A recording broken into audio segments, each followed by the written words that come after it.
So this is a panel focusing on the digital humanities. First speaker is Antony F.P. Vickery. Now retired, Mr. Vickery spent his career in the software industry as a programmer, analyst, consultant, and sales and marketing executive. He's the treasurer of the Evelyn Waugh Society, but presents his paper today in a personal capacity. Thank you. I discovered during the preparation of this presentation that Evelyn Waugh's copy of the Oxford English Dictionary, there we go. Do you know the website library thing that allows you to look into people's libraries? Well, they index this.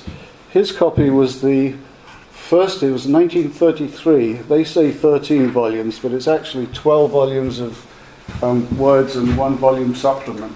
That was the first edition of the Oxford English Dictionary that was actually published as the Oxford English Dictionary. Prior to that, the first volume they printed prior to that was in 1928 and it had a different name. I too have a copy of the English Dictionary, but mine's on CD-ROM. Comes on 2 discs, one with the program, one with the data. One of the world's authorities on the Oxford English Dictionary is a lady coincidentally from Hertford College in Oxford called Charlotte Brewer. And she described the advent of the electronic versions of the Oxford English, the OED, as liberating the OED from the tyranny of alphabetization. And that's really where the advantage is. You could always look up something by headword, but now you can look up by author of quotation, date of quotation. You can get it to produce pictures of occurrences of quotations by century, and you can look up by part of speech and so on. It's just a fabulous way of looking at the language that here too we couldn't do it. It's squiffy. The version I have, version 311, has the entire text of the second edition of the OED that was published as 20 volumes in 1989. The original 10 volumes in 1928, the 12 volumes in 1933, a bunch of supplements where they added words to the language, additions to the language, was all republished, somewhat fraudulently actually, under the title second edition, because really, even in 1989 when they published the second edition, there were entries in there that hadn't been touched or even looked at by Oxford for over 100 years. They started publishing the dictionary as fascicles in 1884. So in 1989, it was a huge marketing triumph. I remember the big splash they had in the papers about the second edition, the OED, and the new words and so on. But really, it's the third edition that's currently being prepared, the online edition, that every word will have been gone over again for the first time, sometimes for over 100 years. And of course it's got so many headwords and quotes and so on. I got my CDs and I thought, I'd like to look up Evelyn Waugh in the Oxford English Dictionary. And they provide tools to allow me to do that, but they issue a warning.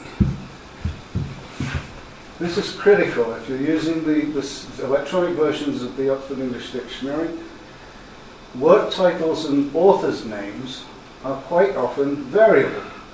Even for Shakespeare, there's the majority of the quotes from Shakespeare are in there as S-H-A-K-E-S period. But there's a bunch of 500 or more that are in under his full name Shakespeare. You look up Lewis Carroll. Lewis Carroll is both in the dictionary as L. Carroll and Carroll. P.G. Wodehouse is P.G. Wodehouse and just Wodehouse. So it's useful to know that going in, because if you open up the CD-ROM version and start keying in authors' names, you could miss a whole bunch of entries from your author of interest unless you know about the existence of these name variants and title variants. So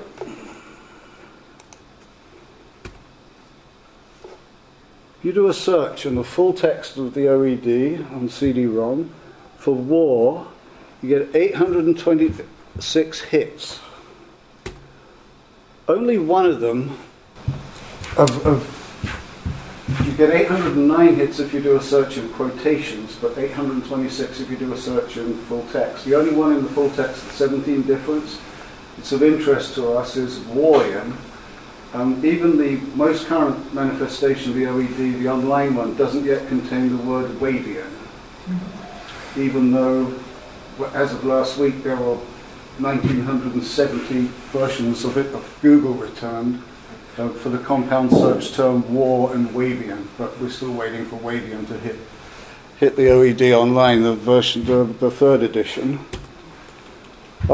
It does provide a somewhat limited search facility where you can do Boolean compound logical expressions, so and, not, and with, and so on. But this is what I spotted that fascinated me: a save facility. So they've taken it out. The current version of the OED on CD-ROM, they took out this capability because I think they were worried about people doing a search for the letter E. In other words, pretty much every entry, saving the thing to disk and then selling it in bazaars in India and China and so on, stealing their intellectual property. There's the 809 quotations. Now all we've done here is search for the term Waugh, not in quotation author or title or anything. We just look for Waugh anywhere in quotations. The save search file, I saved these 809 results to disk and examined it in a text editor. It's actually HTML. Oh, you don't see that yet it's on my screen. That's very peculiar. One moment.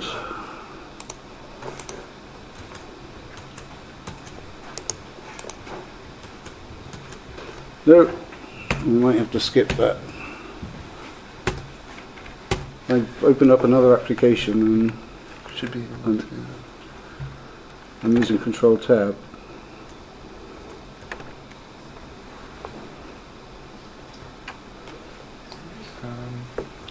This might work. Nope. Now you put your slides up there.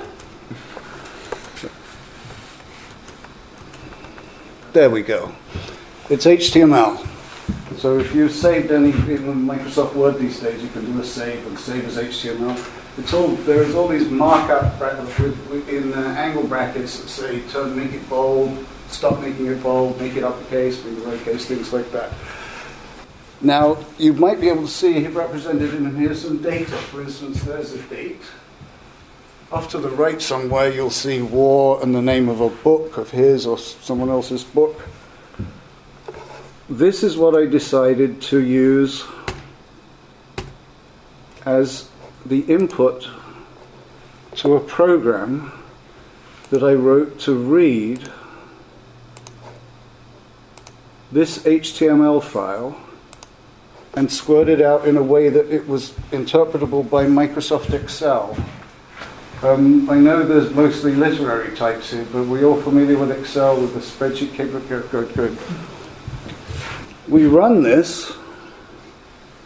Now we're running it with, I put some options in to make it flexible. We're running it with filter by author, no filter. We're not running a filter, it should be false.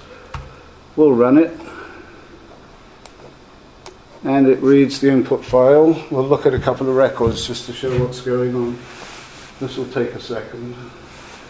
Writing to the screen is one of the slowest things you can do in a computer, so all the movies you see where they're trying to crack the password and there's all the good going on, somebody has designed a program that will slow it down as much as possible so they can't crack the program. Anyway, there you see what's happening. We're getting the input record. There's 3 records of this. Each head word appears in a set of 14 records, but we're going to use 3 of them. The head word, the quotation, the date record, and then we pull out the data. We manipulate the data in such a way that we take out the meaningful bits and then write the output record. Now, this makes it available to Excel in a standard format, which would be very hard to analyze data in Excel when it's full of gobbledygook with HTML markup and so on.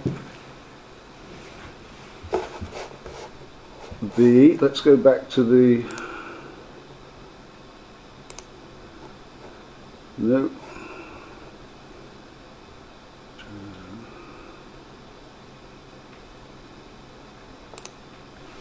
What are you seeing there? Good, good, good.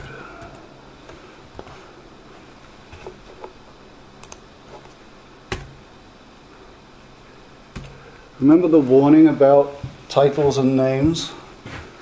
Well, when we look at the first extract of data from the saved search results file, we find out that indeed that's true. There are these variants of names of titles of Waugh. So if you didn't know this in advance and you just went in and searched to put out more flags, you'd get hits, you'd get returned, but you wouldn't necessarily know about these other entries there with different capitalization, or even in the case of 92 days, completely bizarre 9-2 numeral days as opposed to spelling it out. Turns out there are 16 different wars represented in the, if you search for war in quotations, you get 16 different wars. The ones in red, remarkably, are all from the same family, which I know Guinness keeps records for the longest entry in the OED, which used to be the verb set. It's 102 pages or something in the OED. That's not the case anymore. The longest entry in the OED version 3 online is for the verb make. But they don't have this record in there, which is Evelyn, his granddaughter, his brother, his son, and his great-great-grandfather, if I'm not mistaken. Alexander Waugh. Alexander Waugh is represented by a quotation from a letter that Evelyn discusses in the first chapter of A Little Learning. It's called Memoir of the Reverend Alexander Waugh, D.E. Anyway, there's one quote from him, from a letter he wrote. So that's 5 different members of the same family. Remarkably, it's 3 consecutive generations in the same family as well, which, I don't know, perhaps you could ask Oxford and say, is this a record? But I'm happy to leave it up to Guinness to track stuff like that. Did that standardize the data? Just for kicks, I looked up some other authors. The Shakespeare number is astonishing because the high end of the estimates for the total number of different words Shakespeare uses in all his output, the plays or the sonnets, the highest number is about 31,500, 32,000. So this is, I mean, if you didn't know additionally that there's so many repetitions. I ran my program for Shakespeare as well and analyzed it in Excel, and about 45% of these are repetitions. You remember the verb set that had the record? There are 67 different quotations from Shakespeare that support use of the verb set. So just about half of these are repetitions. Quotations from Evelyn have repetitions as well. There are 4 quotations from Evelyn that support use of the word, of the letter uppercase R, just by itself, which has an entry in the dictionary and was quoted 4 times in there. So, yeah, there's Lewis Carroll. That's the sum of both the Carroll and the Lewis, the Carroll by itself and so on. You can tell that Huxley had some friends at the OED. It's not really science. There's a whole literature developed about how they choose quotations and the readers around the world who send in the quotation slips and so on. It's subject to sway.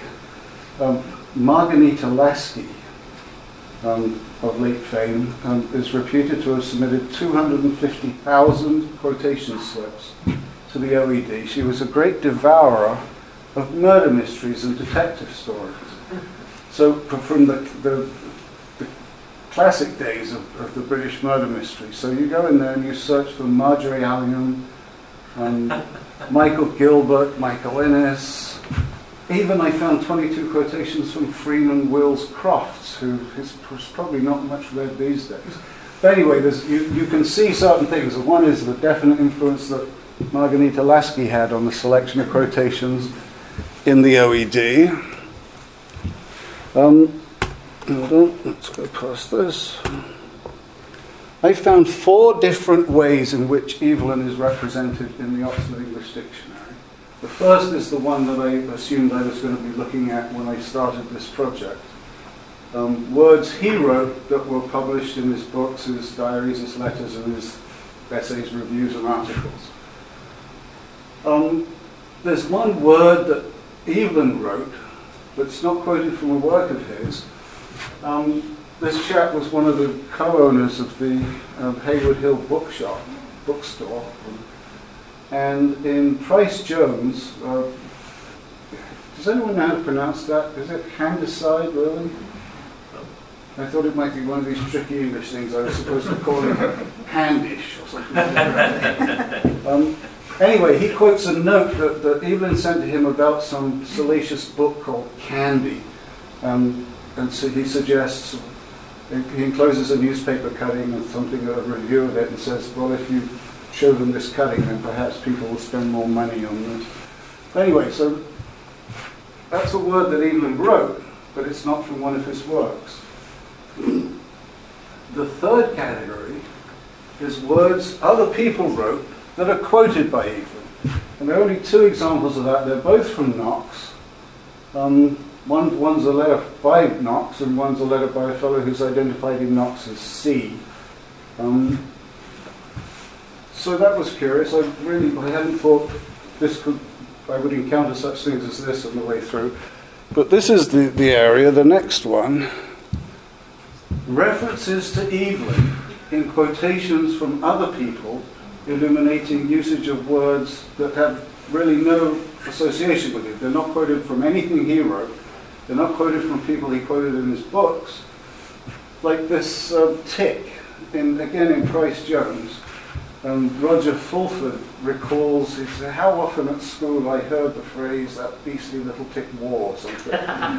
Well, this is all of them, by the way. This is there's a review, I didn't track down the original, but there's a review or an article about the Granada TV adaptation of Brideshead that named Evelyn Waugh's masterpiece and so on. So, there's a bibliography available on the CD-ROM. It's very inaccurate. This lists 16 different books that they claim they quote, that provide quotations from Waugh. In fact, there are 25 books that they quote from there. The majority of his output, again, quoted and not quoted. Obviously they have a big job to do in getting the third edition ready because of things like that, the author names, the variable title names, the inaccurate bibliography. 385 words fiction, and only 76 and that includes non-fiction books, essays, diaries, letters. And they break down articles, diaries, so there's just a small number of quotations from things other than his books. One of the fun aspects of doing this project was coming across things. One of the words quoted from his diaries is from, it illuminates usage of the word raw. It's quoted from his diary of the 16th of April 1944, and it says, Oberon walked in on her in her bath, and therefore can be one of the few men able to claim he's seen his great-great-grandmother in the raw. Which, anyway, I came across fun stuff like that occasionally.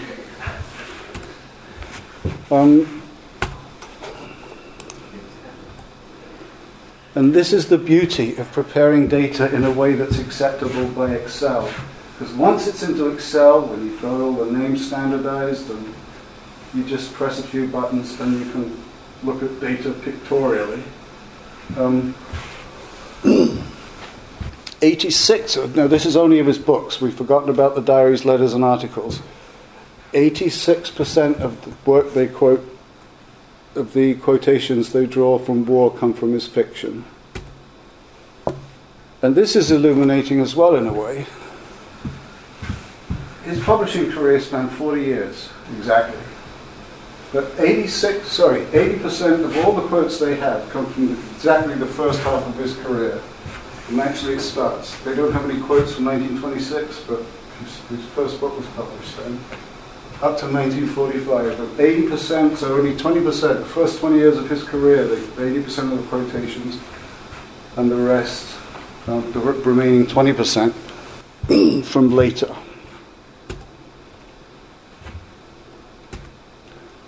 And this is the graph that I assumed when I started. This is the one I assumed I was really going to be preparing for.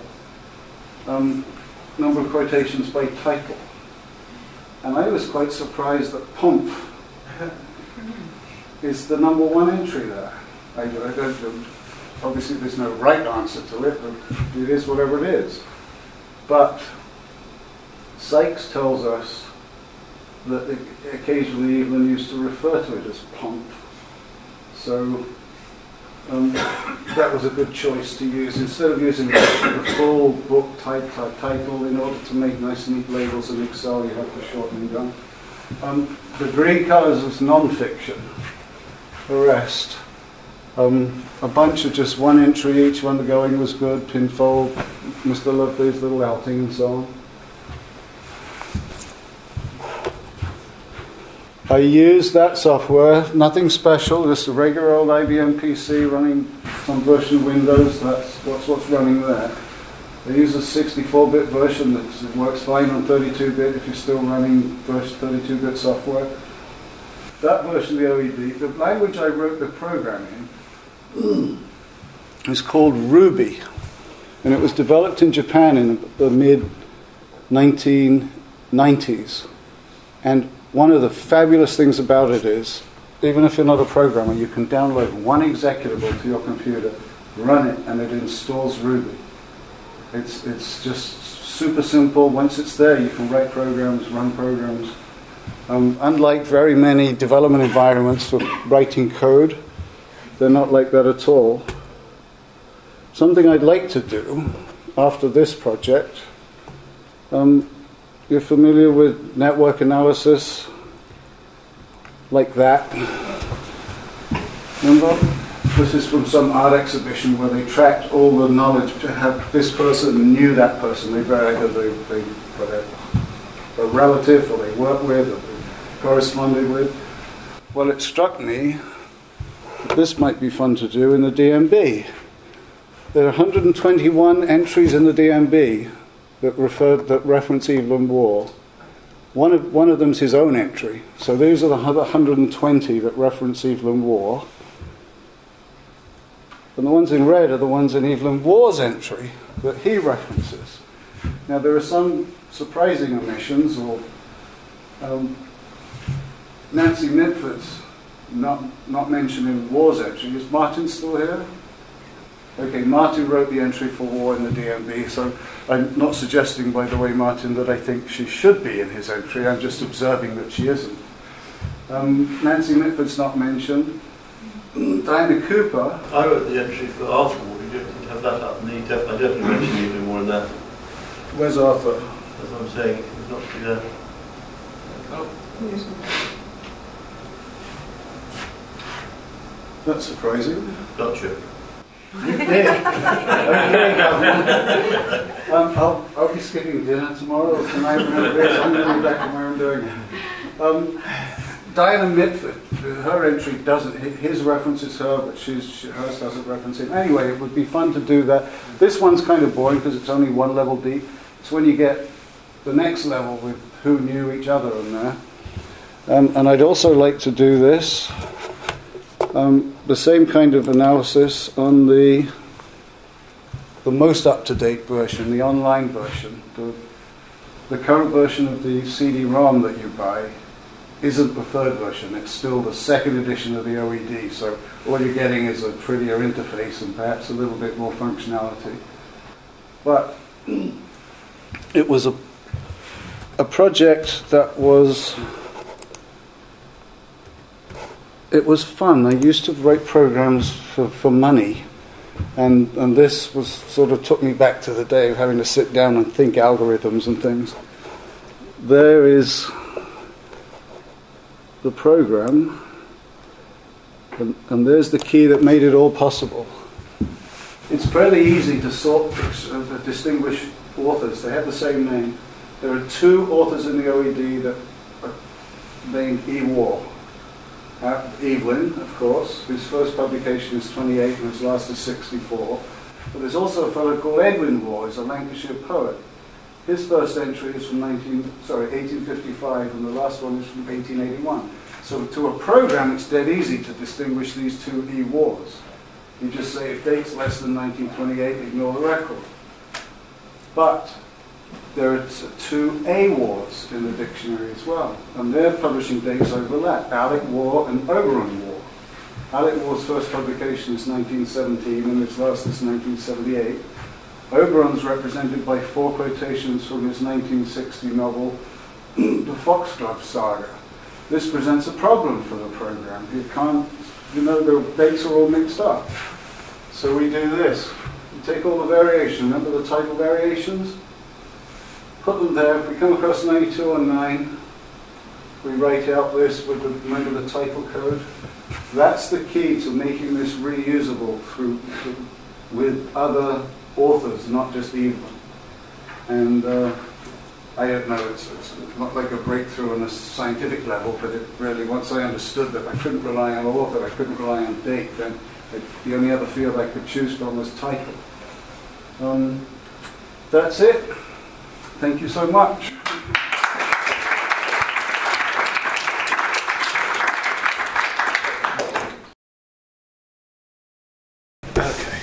Our next speaker is Duncan McLaren.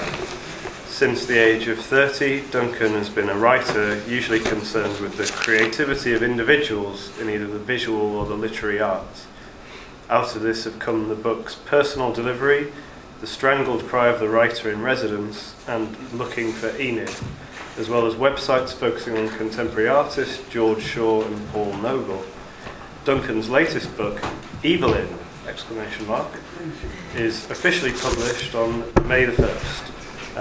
His writing about Waugh continues post Evelyn and can be viewed at www.evelynwaugh.org.uk. Yeah, thank you, Michael.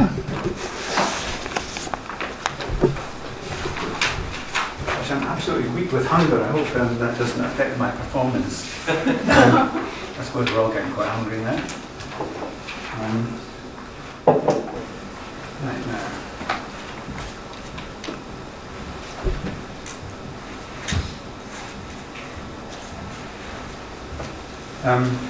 To get to the next slide, just Right arrow. Right arrow.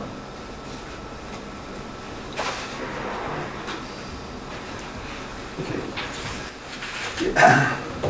I want to start by saying how pleased I am to be here. My partner is so sick of my passion for Evelyn Waugh that I'm not allowed to use the words Evelyn and Waugh in conjunction with each other in our house. That's a sad state of affairs, isn't it? Maybe others here can relate to that. I should start by saying that I have little idea what digital humanities means in an academic context. However, I'll qualify that by saying that I've been investigating the life and work of Evelyn Waugh for several years now, and I feel that I've been able to, by using the internet, take the investigation a bit further, onto another level, if you like. So I've titled this talk, Between a Rock and a Soft Place. The rock is epitomised by the biographies of Waugh by Christopher Sykes, Martin Stannard, and Selina Hastings, all printed before 2000. My own book, Evelyn, which is, I've got a proof copy here, it's basically a road trip around the sites of Waugh's life. It's a humble addition to that rock. Though actually this book weighs a ton. I think that's because a very expensive paper has been used to do justice to illustrations. Page 71, for example, is a picture of the Abingdon Arms, where Evelyn wrote the first half of Vile Bodies. It's still a marvellous place to have a pint and something to eat. I don't know if anybody writes novels there now. Okay, between a rock and a soft place. The soft place is the digital world, the online revolution that's taken place since 2000, and which is making books like this one redundant. I'd say that this, yes, Evelyn has become obsolete 7 days before it actually appears in print. This is, as I said, this is an uncorrected proof copy. A fate which we can only hope won't happen to the complete works of Evelyn Waugh when they roll off the presses come next spring. Things are changing so fast in the publishing world. Okay, by concentrating on 1929, the year of the writing of Vile Bodies and the breakup of Waugh's marriage, a digital trail will be followed in this talk involving the Daily Express archive, the Amazon Look Inside function, iPhoto, Google search engine and Google Maps. That's the resources available to a non-affiliated freelance writer like myself. How these resources are being exploited will be briefly outlined, and the new information and perspectives they are uncovering will be illustrated. Just a quick resume of 1929. Evelyn Waugh and his wife returned to London from a cruise of the Mediterranean at the end of May. Waugh went off to a country pub, Abingdon Arms, to write Vile Bodies. Halfway through it, as Martin was saying earlier, he received a letter from his wife, or there was a sharp disturbance in his personal life. He received a letter from his wife saying that she had fallen in love with their friend John Haygate. Waugh tried to save the marriage, but within a month John Haygate and she, Evelyn, were living in the flat that the Evelyns had been living in Canonbury Square. And a month after that, Waugh resumed writing the second half of Vile Bodies in a country pub in Devon. Okay, so I've got 4 case studies that I want to tell you about. And the first one involves the Daily Express archive. The Daily Express has been digitally archived, so all the researcher has to do is to put into a search box the words he is interested in, such as Evelyn Waugh, and put a constraint on the date, such as January the 1st, 1929 to 31st of December 1929, so as not to be snowed under with data. A miniature of all the relevant pages then crops up. The researcher can zoom in and scour the pages until coming across the words that are being sought after. The main thing that comes up if you do this is the Talk of London, a gossip column co-written by Tom Dryburgh, who knew Evelyn Waugh at Lancing and at Oxford. So here's how the column looked on the 12th of June 1929. The Daily Express then was a broadsheet. It took up most of the page.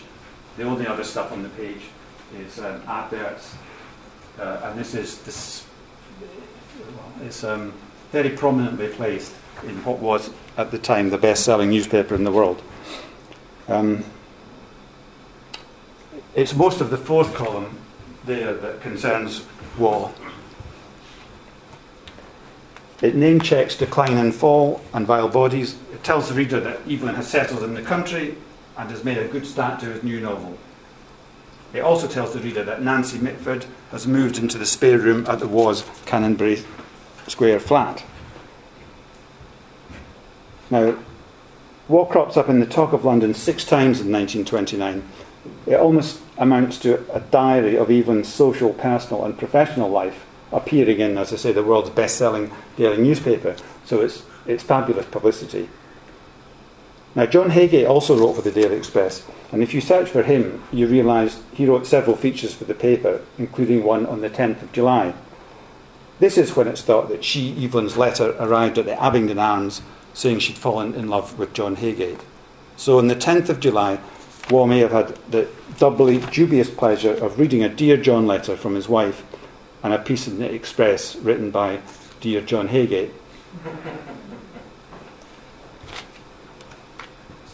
What is the article about? It's about interior design, as is one of the other pieces that John Haygate placed in the Daily Express that summer. I suspect this may have fed into the characterisation of the mother of John Beaver in A Handful of Dust. Amazon's Look Inside function tells us her name crops up 44 times, almost always in an interior design context. But sticking to Tom Dryburgh's Talk of London column in 1929, most interesting is a meeting referred to on the September the 7th, 1929. I'll read this as it's not quite clear. Only one familiar figure indeed met my eye in Bond Street. This is Tom Dryburgh talking.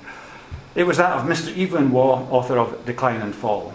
Mr. Waugh had just returned from a visit to Mr. and the Honourable Mrs. Brian Guinness at Knockmaroon near Dublin and was looking for a writer singularly prosperous. He puffed at a cigar that was worthy of Lord Lonsdale's lips and was dressed with considerable elegance. "Ah," he said, when I complimented him on his clothes, "wait until you see my new suit. It is of thick billiard table green tweed." Now, this was just before Waugh resumed writing Vile Bodies. On resumption, Adam, Waugh's protagonist, is given the job of writing the chatterbox column in the Daily Excess.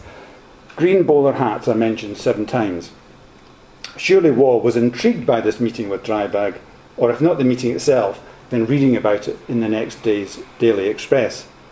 Because either Waugh had been telling them the truth about the green suit and Dryburgh had reported it, or Waugh had been making up the story of the green suit and Dryburgh had reported it, or Waugh had said nothing about a green suit and Dryburgh had made it up. And I can imagine any one of these scenarios fascinating even Waugh. Yet this significant meeting is not mentioned in the biographies that constitute The Rock, despite the info having been in the public realm. Why? Well, because when the research was done, it would have been very easy to miss using pre-digital research methods. Who is going to look through 300-odd copies of the Daily Express of 1929 on the lookout for every mention of Evelyn Waugh and or John Haygate? Not Christopher Sykes, not Martin Stannard, not Selina Hastings. There simply wasn't time. Well, Selina Hastings does actually mention a comment in the Talk of London that the new drink was green beer. But that wasn't written until 1930.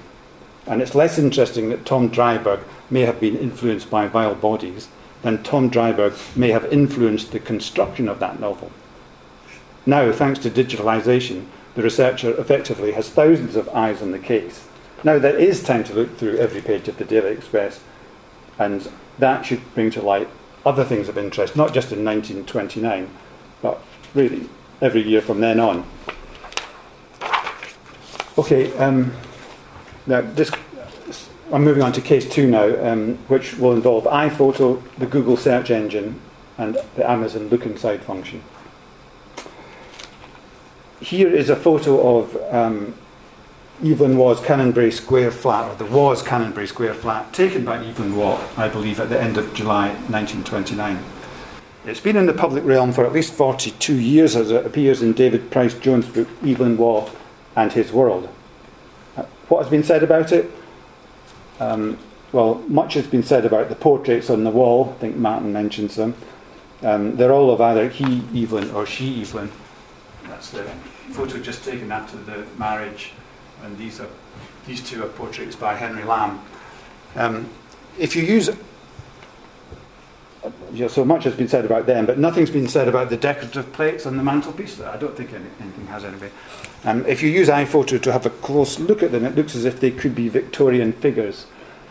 And if you Google octagonal plates plus images, you come up with an example of a famous Victorian figure on the very first page of results. The internal framing looks right, and sure enough, more image searches come up with the plates in question. It's William Gladstone and Benjamin Disraeli, the Liberal and Tory Prime Ministers and great rivals in the House of Commons. So that's one of them, that's the William Gladstone one. So it took seconds to do that. If you go into Amazon, look for Vile Bodies, click on the cover to operate the look inside function, and put in James Brown, the Conservative Prime Minister in the novel, you get 6 results. And if you put in Walter Outrage, another Prime Minister in Vile Bodies, you get 19 results. So commentators have been content to assume that the Prime Ministers referred to in Vile Bodies, insomuch as they had real-life inspirations, were Stanley Baldwin, Conservative, who had been Prime Minister until a week after Waugh got back from his cruise, and the Labour politician Ramsay MacDonald, who became Prime Minister on June the 5th, 1929, just when Waugh was on the point of settling down to write Vile Bodies. It's easy to see why this pair has been taken as the parallel to the pair of Prime Ministers in the book, but the identification of the decorative plates points to another likelihood.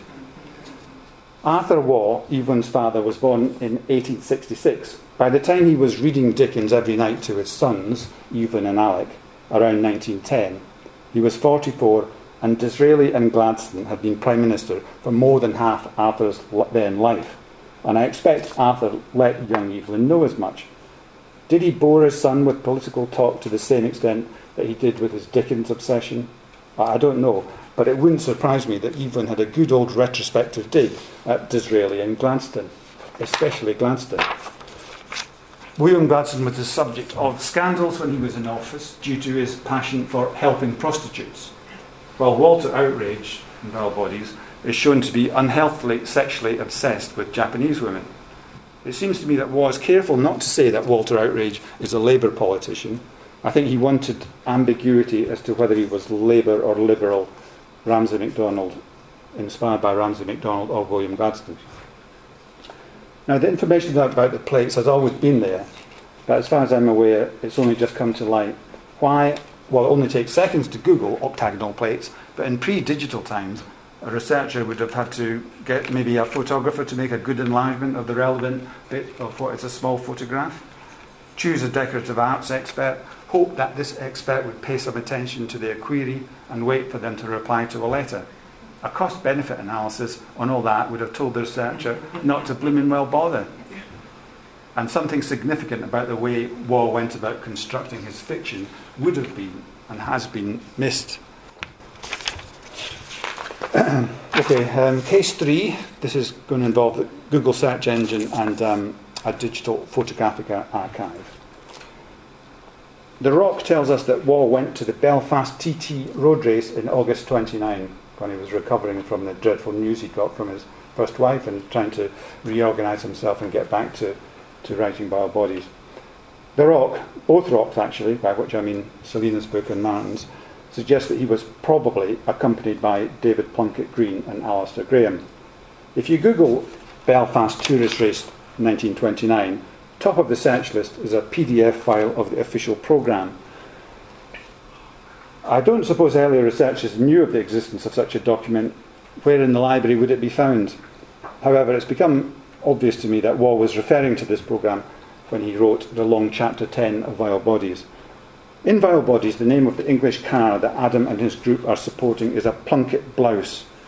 This name has been made up from the slightly misspelled Plunkett of the programme, plus a slight misspelling by Waugh of the actual driver of the car, Bowes. Bowes becomes Bouse. Now, accompanying Evelyn to the races was, in fact, Richard Plunkett Green. That's Evelyn's close friend from teaching days at Aston Clinton School. Richard was the reserve driver in Belfast, as I pointed out, just as Agatha Runcible was the reserve driver in Vile Bodies. Now, Richard and Evelyn had a long history of drinking to excess in each other's company. One time, returning to Aston Clinton from a night out in Oxford, Richard, who'd been driving them, because Evelyn never could drive, was sick and had to lie immobile at the side of the road, alternately dozing and vomiting, for 2 hours, while Evelyn sheltered from the rain as best he could. And I can imagine that the fact that the reserve driver was unfit to drive due to drinking was a running joke on the afternoon of the Belfast race. It matters that it was Richard and not David Plunkett Green. He was the man who gave Evelyn a motorbike at Aston Clinton, introduced him to fast personal transport. Chapter 10 of Vile Bodies may say as much about their relationship as it develops the theme of the novel. If you put in a search of images for the Belfast TT, you soon come upon the LAT or LAT Photographic Digital Archive, which has lots of pictures of the day's race. This photo shows the pits. Sure enough, the pits in Vile Bodies are a line of booths built of wood and corrugated iron.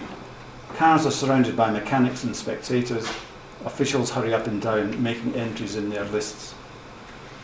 The photo also reminds me of the scene where Agatha is smoking in the pits and is told not to by an official. She throws her cigarette over her shoulder, and instead of it falling into one of the churns containing petrol, luckily it falls into one containing water. Twice more Agatha lights up and is told by an official. Actually, the sequence of her reactions is funny. The first reprimand is followed by, "My dear, I'm terribly sorry, I didn't know." The second by, "My dear, how awful of me, I forgot." And the third by, "What a damn rude man, let's go up to that divine tent and get a drink."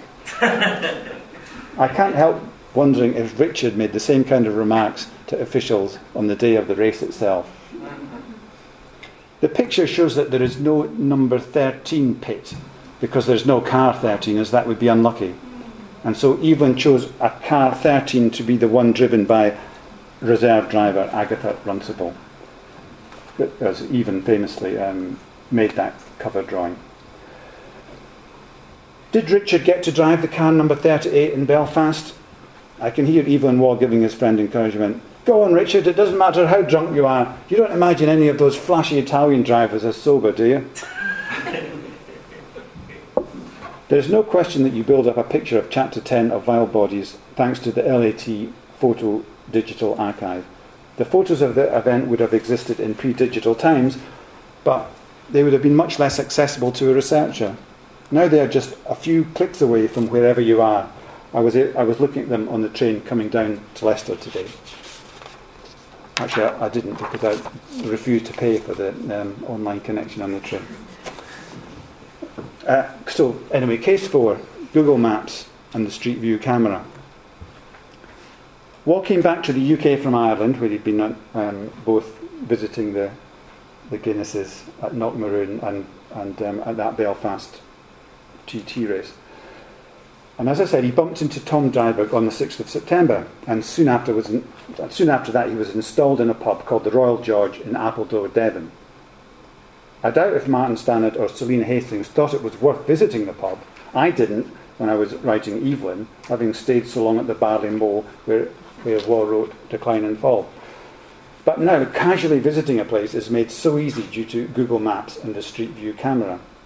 This is a picture of the Royal George, Appledore. In Vile Bodies, Waugh has Adam and company staying at a Royal George next to a canal the night before the road race. But it was Evelyn Waugh that was at a Royal George a couple of weeks later, writing up the race in his novel. In Vile Bodies, Mr. Titchcock has to give up his bed to Adam. Is that self-loathing Evelyn Waugh giving way to his fictional protagonist? Adam notices a tailor's dummy and remembers one called Jemima from his childhood that he attacked with a chisel. The perforated female form is perhaps a symbol of Waugh's rage against she-Evelyn. The evidence is all quite deeply embedded. I doubt very much if Waugh wanted it to be dug up, but the Royal George is the clue to putting real life and fiction together. The following Google map shows that there is another pub very close by. It's called the Beaver Inn.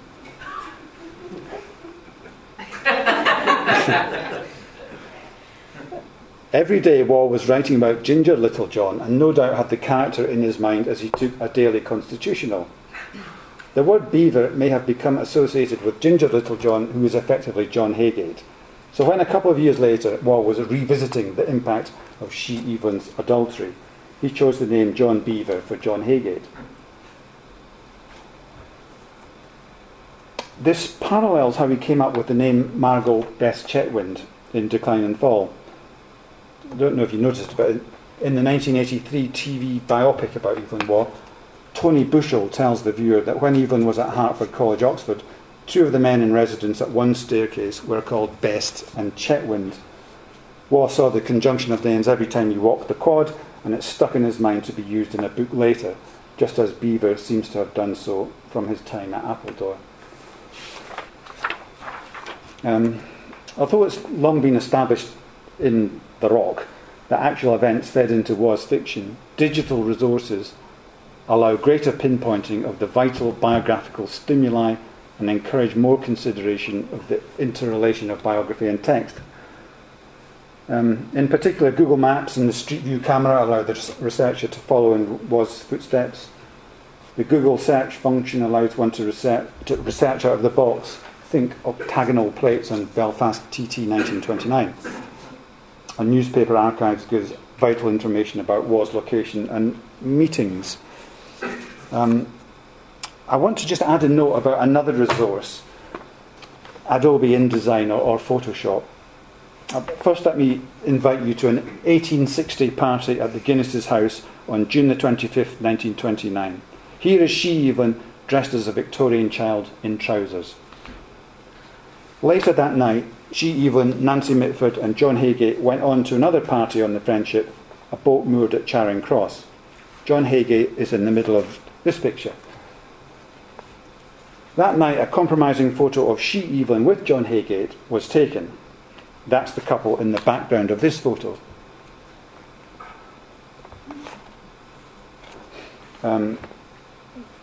Now here is the companion photograph to the dining room at Canterbury Square that I showed you earlier, being the living room at Canterbury Square and featuring a provisional cover of Vile Bodies, painted by Evelyn Waugh, on the mantelpiece. We know it's that's a book, Living, by Henry Green or Henry York, so we know when Evelyn took that photograph, or pretty well. Now, I'm fascinated with these last two images, and Adobe InDesign allows you to create a composite image using a couple of, and I've used a couple of other images into the bargain, these being the final Evelyn Waugh design for the cover, which I've put on the mantelpiece, and a picture of the Evelyns on the Friendship, a few weeks after the she, Evelyn and John Haygate had been photographed on that same boat. Now, it's quite possible that Evelyn Waugh was even more obsessed with these images than I am. On or about the 10th of July 1929, Evelyn may have been faced with the letter from his wife saying that she was in love with John Haygate, plus the piece in the Daily Express by Haygate, plus a copy of the Tatler with the picture of Haygate and she, Evelyn. And I think it may have preyed on his mind. At the end of Vile Bodies, the autobiographical hero Adam finds himself on a battlefield, sharing the back seat of a Daimler with a general who is drinking a bottle of champagne and making advances to a woman who was called Chastity, one of a troop of angels at the beginning of the book, but reduced to the status of prostitute by the end. I can't resist associating the couple in the foreground of the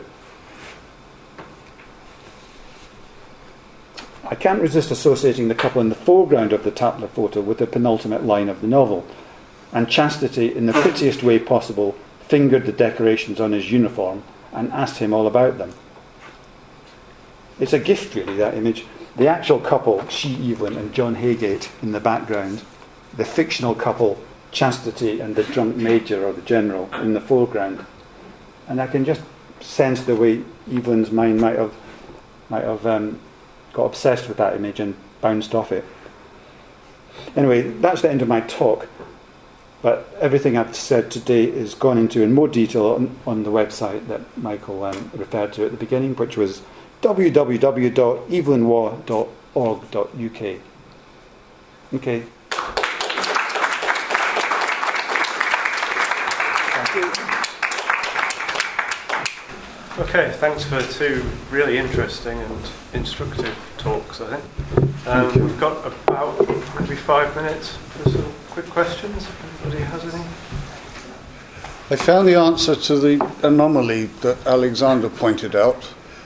The list of 120 entries from the DNB that I showed, the entries that contain the search term Evelyn Waugh, and the entry for Arthur Waugh contains the term Evelyn Arthur St. John Waugh. So it shows the limits of algorithmic processing of data, but I think more particularly shows the limits of my ability to choose the correct search terms. I think it unlikely that there are any other additional entries in the DNB that use all his names, but who knows, I'll look some other time. By the way, totally irrelevant to do with Evelyn Waugh. Did you look up Thomas Nash when you were... I think I've read somewhere that he beats Shakespeare. There was a lengthy article I read quite a few years ago, which pointed out that Shakespeare is credited with first usages of a whole series of words which actually predated in Nash. But they simply, they were not reading Nash.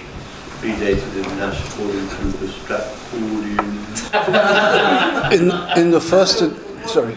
I mean, I put those plays in earlier, but never mind. But on the point that Anne's making, actually, is your software able to identify the Evelyn Waugh words that are classed as first coined, and whether the ones that he came up The program they wrote so far can't, but just running through what's capable in my head, I think I would be able to do that. In the first edition of the OED, the number one author chosen for quotations was Shakespeare. The number two was Walter Scott, which is, it was a subject of some complaint over the years that, there were better candidates to choose work from. But I found myself thinking how strange that they weren't using Helena, because Waugh's vocabulary in Helena is etymologically very interesting. I mean, he takes a lot of words there back to their original meanings, like the invention of the cross, for instance, all right, the finding of the cross. So that they ought to, it's something that OED ought to actually use as a resource. There's a whole other level of analysis beyond that which I'm capable of. The lady in 1998, Rowena Fowler, wrote a paper. It's called Robert Browning in the Oxford English Dictionary, and it shows the advantages of having a background in philology and linguistics and so on.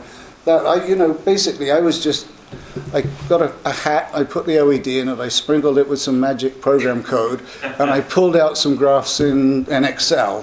But that's like a conjuring trick compared to someone who looks into the derivations of words and their changing vocabulary over the years and things like that.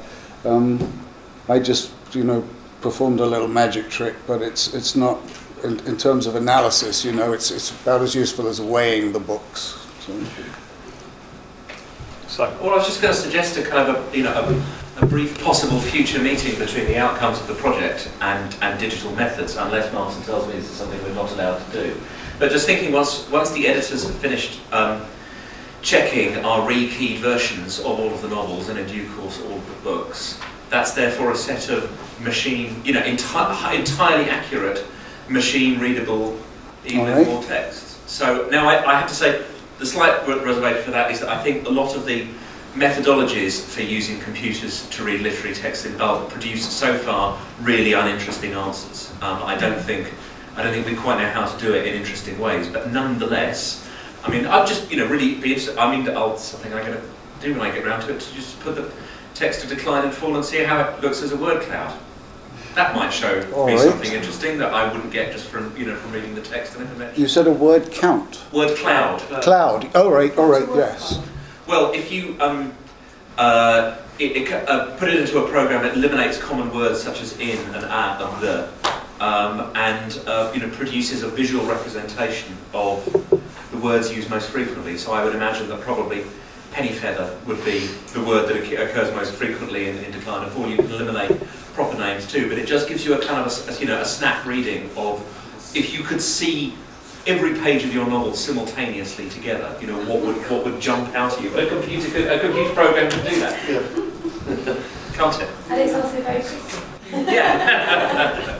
I did find if Oxford, the OUP's reference books, there's a vast number of them, and you can search all of them at once. So if you do that, I think last time I did, I got 38 hits of what you'd expect: companions to literature, encyclopedias of authors, and dictionary, and so on. But I was surprised to find that Evelyn is credited with, warrants 2 quotations in the Oxford Dictionary of scientific quotations. Unfortunately, there's only 2. Otherwise, I'd love to dig into them, but. Just a quick question to Duncan, because I've been scouring the internet for a picture of Evelyn and John Hegate together for years, and haven't been able to find one. How did you stumble across this? Yes, I tried that as well and failed. I came across it through a letter that John Hegate wrote towards the end of his life, where he regretted, he just mentions that this photo exists and it blew things apart. So I knew it must exist, and I happened to I don't spend very much of the time in the library, but I did go into the library and I was looking through these journals, Tatler and Bystander, and because I'd taken note of that she even was wearing this particular dress that night, I saw, just looking at this other image, I thought that's the same dress. So That's it's, from Tatler, was it? What's interesting is you found it by a slightly different method, and Jacqueline MacDonald found the same picture, in fact. But she didn't find the one, she didn't tie it to the dress, which you had done. She found it by the straw hat. John Higgett. She found another picture of him on the same day with that straw hat. yeah. She wasn't as sure as, I mean, you've made it absolutely conclusive. She was a little bit doubtful, but she said, I'm fairly sure that's Higgett because of the hat. Yes, it's the ballet, the shoes and So I think you've completely confirmed it. the shoes are the same. And, But what the photo that you've just flicked through, go back to that one. There's the hat, you see, she had that one. Oh. But where is she? She's not in that. she's not in that, but John Higgett's in that. But he's wearing shades. So he's just taking with the same straw hat. That's Yes. what Jacqueline MacDonald got excited about. But she hadn't spotted the dress. I hadn't seen the photo of that image before anywhere else, so does she actually reproduce it in her book? Martin might know. She wrote some article about it somewhere, didn't she? Jacqueline MacDonald wrote an article about it. Can't remember where it was published. But Yeah. Has anybody ever seen that image published before? yes, I have. Yes, quite a lot. Right. Oh, I have. But she was doubtful. I mean, you've certainly confirmed it. Yeah. I think she checked it out with Antony Poll. He wasn't sure whether that was Higgett. There's supposed to be another image of John Higgett and she even taken subsequently, which Nancy Mitford mentions, but I have not been able to trace that. It's trouble is some of the newspapers aren't archived yet, and so you'd have to look through about 10 different sets of newspapers to find it. But it's in a particular week, and I would like to see that image at some stage. Also, Duncan, there are two Abingdon Arms, aren't there? Have you been to both? I didn't know there was two, but I went to the one I went to was glorious, and must have been the one that Evelyn went. Editor's judgment. It was the Diary of an Innkeeper. What's that one called? Don't know. Check it out. Diary of an Innkeeper. The man who wrote the diary about Evelyn Waugh. It's Swedish, isn't it? Anyway, following whatever it's called. Fothergill. That was the Abingdon Arms, isn't it? At Bletchley. Where's the one you went? It's Fothergill, not the one at Thames. At Thames. Right, there's two Abingdon Arms. In fact, I've only just worked it out. I'll send it to you.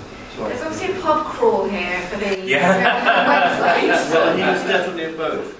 He was definitely at both. I'm pretty sure you got the right one. Where was that one where you went to? That's the one in Beckley. Beckley, exactly. Yeah.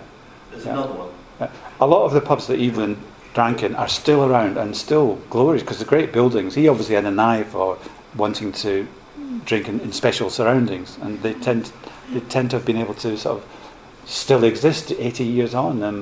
The Barley Mow, where he wrote the second half of Decline and Fall, is a fantastic little spot, and you just get a totally different view of what was going on at the time between them all. There was 4 of them down there. Duncan? Sorry, someone. Do you know if there's a Tatler photo archive of, like some magazines have, of their negatives and unpublished photographs? I think they all do have archives. So it's conceivable there are additional photographs that were never published. That's interesting to think about that, yeah.